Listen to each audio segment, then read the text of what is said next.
మొట్టమొదట దానం నాగేందర్ ఇట్లా మొత్తం కంప్లీట్ గా ఆరుగురు ఎవరైతే బీఆర్ఎస్ నుంచి బీఆర్ఎస్ బీ ఫామ్ మీద గెలిచినటువంటి ఎమ్మెల్యేలు ఎవరుతున్నారో వారందరూ కూడా వాళ్ళు ఆరుగురు ఇప్పటివరకు వెళ్ళిపోయారు.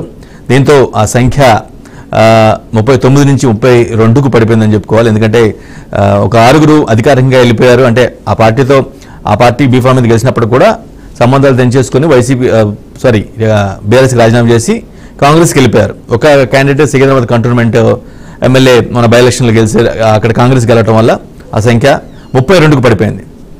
రైట్. నిజానికి పార్టీని వరుసగా ఎమ్మెల్యేలు వీడుతూ ఉన్నారు. పార్టీ అధినేత మాత్రం ఆ పార్టీ ఎమ్మెల్యేలతో నేతలతో ఉన్నవారితో మాత్రం భేటీలు పెడుతున్నారు, సమావేశం అవుతున్నారు. చాలా స్పష్టంగా వారికి హితబోధ చేస్తున్నారు.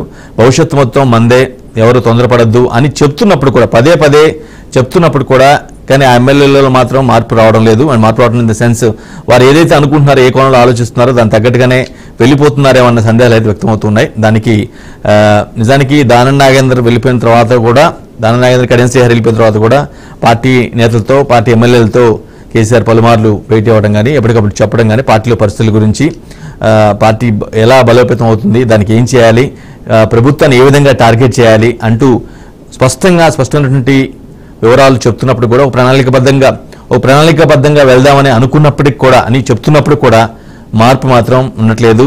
1 by 1 వెళ్తూనే ఉన్నారు. నిన్నటికి మొన్న 2 days బ్యాక్ కూడా ఎవరైతే కాలే యాదవ్ ఈరోజు కాంగ్రెస్లోకి వెళ్ళారో ఆయన ఫామ్ హౌస్లో కేసీఆర్ నిర్వహించిన సమావేశంలో పాల్గొన్నారు. ఆయన చెప్పినటువంటి మాటలు మొత్తం కూడా విన్నారు. చాలా స్పష్టంగా క్లియర్గా పార్టీలోనే ఉంటాను అనే విధంగా వ్యవహరించారు. కానీ కట్ చేస్తే 2 days గ్యాప్లోనే ఆయన కాంగ్రెస్లోకి వెళ్ళిపోవడం జరిగింది. ఈరోజు కాంగ్రెస్లో జాయిన్ అయిపోయారు, అధికారికంగా జాయిన్ అయిపోయారు. రైట్. ఏంటి అసలు పరిస్థితి ఏంటి? ఈ విధంగా వద్దనుకుంటున్నా సరే వెళ్ళిపోతున్నారు. బీఆర్ఎస్ పార్టీ మీద అధినాయకత్వం మీద నమ్మకం లేదా, లేదంటే వాళ్ళ స్వప్రయోజనాల కోసమా, ఇంకేదైనా రీజన్సా, లేదంటే సొంత నియోజకవర్గాల అభివృద్ధి కోసమా? ఈ విధంగా చాలా అంశాలు అయితే తెరపైకి వస్తూ ఉన్నాయి. దీని మీద మనం చర్చించబోతున్నాం. మనతో పాటుగా బీఆర్ఎస్ నుంచి రామ్మూర్తి గారు, కాంగ్రెస్ నుంచి సుజాత గారు, ప్రముఖ విశ్లేషకులు కోటేశ్వర గారు, బీజేపీ నుంచి నవీన్ గారు కూడా సిద్ధంగా ఉన్నారు.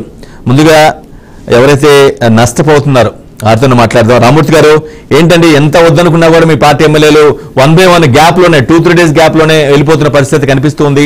ముఖ్యంగా లాస్ట్ 1 week కింద చూసినట్లయితే పోచారం కావచ్చు, ఆ తర్వాత సంజయ్ కుమార్ కావచ్చు, ఆ తర్వాత ఈరోజు కాలే యాదవ్ కావచ్చు.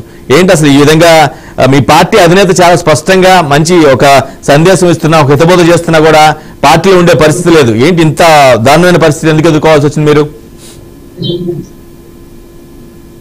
అందరికీ నమస్కారం. డిబేట్ లో పాల్గొంటున్న పెద్దలకు, అలాగే బీఆర్కే న్యూస్ ప్రేక్షకులకు, యాజమాన్యానికి హృదయపూర్వక ధన్యవాదాలు తెలియజేస్తూ, నిజంగా వాస్తవానికి బీఆర్ఎస్ పార్టీ ఒక్కటనే కాదు, అధికారం ఎవరికి ఉంటే ఆ పార్టీలకు వెళ్ళిపోవడం అనేది ఒక తంతుగా ఈ రాజకీయ వ్యవస్థలో ఏర్పడ్డది.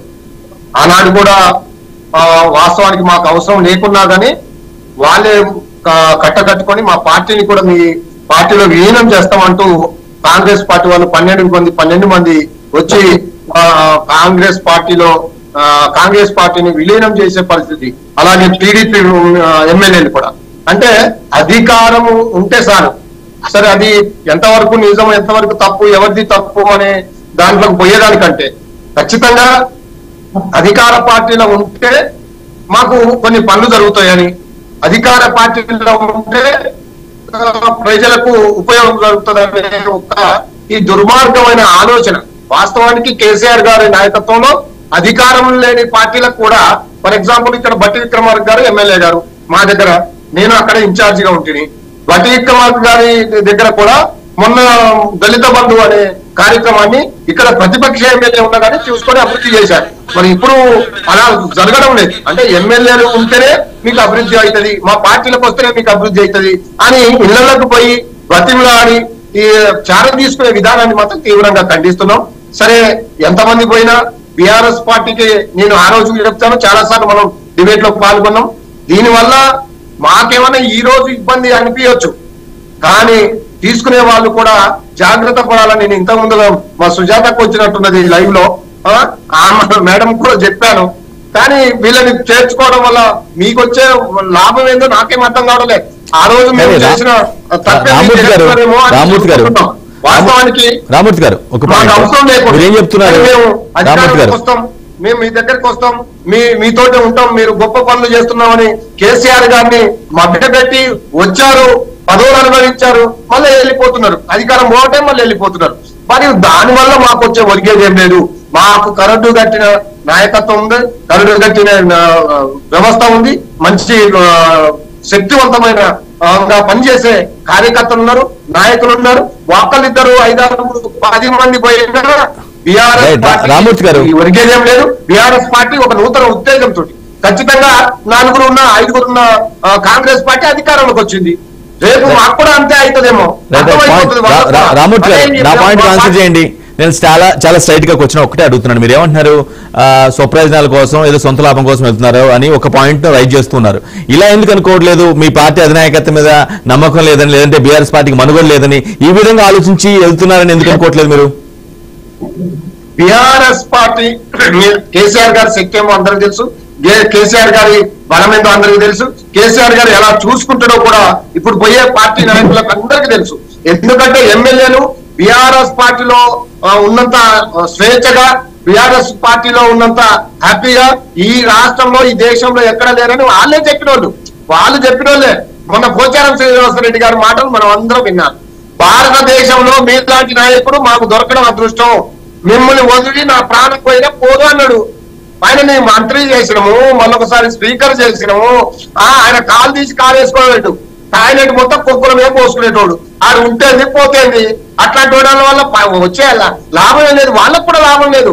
అట్లాంటి వాళ్ళకు మినిస్టర్లు ఇస్తారని బతిలాడి వాళ్ళని తీసుకుపోయి ఇప్పుడు ఈ కాంగ్రెస్ పార్టీ చేతి గుర్తు మీద గెలిచిన వాళ్ళు ఎంతో మంది కష్టపడి పైకి వచ్చిన తీసుకుపోయి రేపు సోనియా గాంధీ గారికో రాహుల్ గాంధీకో పరిచయం చేయడు. కానీ ఇట్లాంటి వచ్చిన ఎటువంటి మాత్రం తీసుకుపోయి ముఖ్యమంత్రి రేవంత్ రెడ్డి గారు పరిచయం చేసి మీకు ఇంత గౌరవం ఉంటది, ఇట్లాంటి వాళ్ళు మన పార్టీలోకి వస్తే మీకు ఇన్ని రకాల గౌరవాలు ఉంటాయని ఒక బూచీని చూపెట్టినట్టు, ఒక ప్రజలని ఎమ్మెల్యేలని ఒక మధ్య పెట్టి, ఎట్లయితే ప్రజల్ని మధ్య పెట్టి అధికారంలోకి వచ్చిందో అట్లనే మధ్య పెట్టి మళ్ళీ ఎమ్మెల్యేని కూడా గుంజుకునే విధానం ఇది చాలా తీవ్రతరం. ఈ వాస్తవానికి ఇలాంటి చర్యల వల్ల రాజకీయ వ్యవస్థలో ఉన్న రాజకీయ నాయకుల పట్ల రెండు పాయింట్లు రామూర్తి గారు, 2 పాయింట్స్, ఒక 2 పాయింట్లు చాలా ఇంపార్టెంట్ పాయింట్స్ ఉన్నాయి.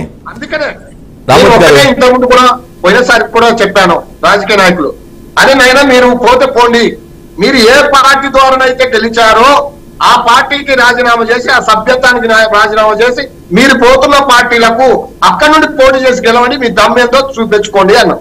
నేను ఇప్పుడు కూడా అంటున్నాను, వీళ్ళు ఏమన్నారు, పోయినసారి నేను మాట్లాడితే మీకు ఒక్క సీటు కూడా పార్లమెంట్ లో రాలేదన్నారు, మీకు ఒక్క సీటు కూడా రేపు స్థానిక ఎన్నికల్లో కూడా రాదంటున్నారు. ఓకే, మేము దేనికైనా రెడీ.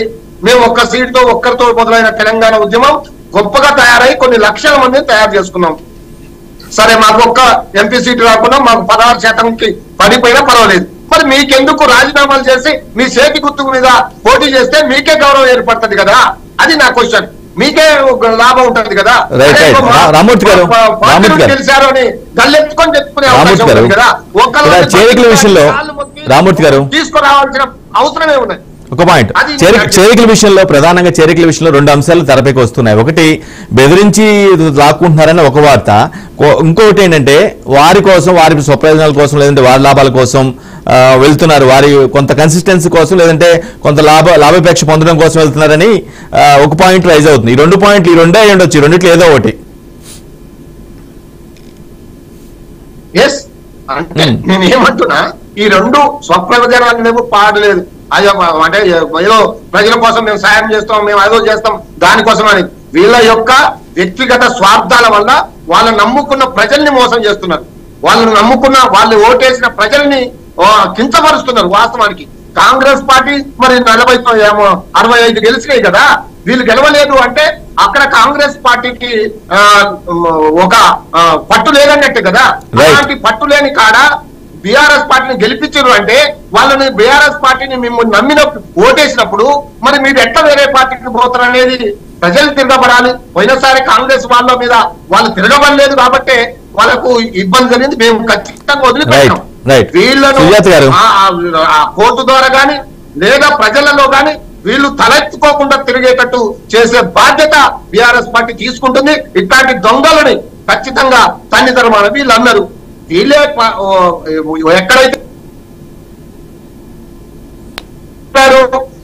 ఎవరైనా పార్టీ ఫిరాయింపులు చేస్తే వాళ్ళని వెంటనే అనర్హులుగా ప్రకటించాలన్నారు.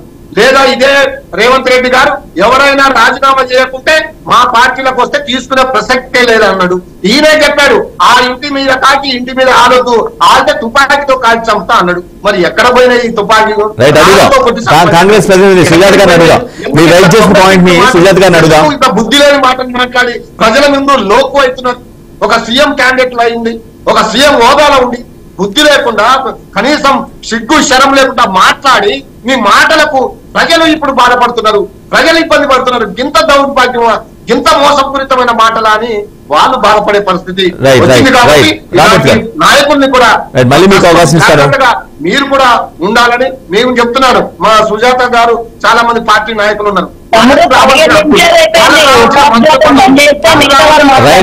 రామూర్తి గారు సుజాత గారు